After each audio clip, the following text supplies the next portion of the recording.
আমরা কিছুদিন আগে আমাদের সকলের প্রিয় আল্লামা দেলোয়ার হোসেন সাঈদী রাহিমাহুল্লাহ নওয়ারাল্লাহু মারকাদাহু ওয়া জাআলাল ফিরদাউস মাসওয়াহু, ওনাকে আমরা হারিয়েছি। আমি যখন ওনার শোক বার্তা নিয়ে ফেসবুকে স্ট্যাটাস লিখি, কমেন্টে আমি এই আয়াতটা লিখেছিলাম।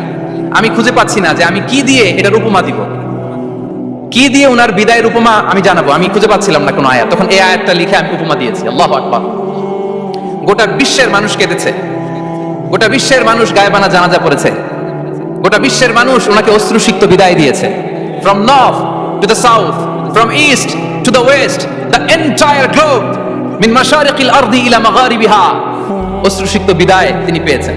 এটাই আল্লাহ তাআলার সন্তুষ্টির একটা জলজ্যান্ত নমুনা। জোরে বলেন ঠিক কিনা? এর চেয়ে জলজ্যান্ত নমুনা আমার জীবদ্দশা আমি দেখিনি। এত মানুষের কান্না, কাবার গিলাফ ধরে কান্না,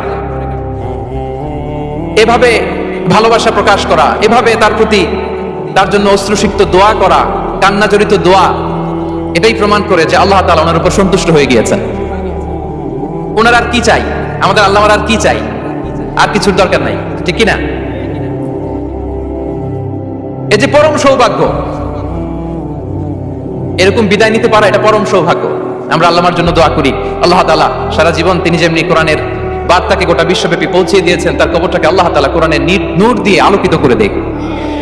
কোরআনকে আল্লাহ তাআলা তার কবরের সাথী বানাক। কোরআনকে আল্লাহ তাআলা তার কিয়ামতের দিন, in the day of judgement, তার পক্ষে শাহাদাতকারী হিসেবে কবুল করুন।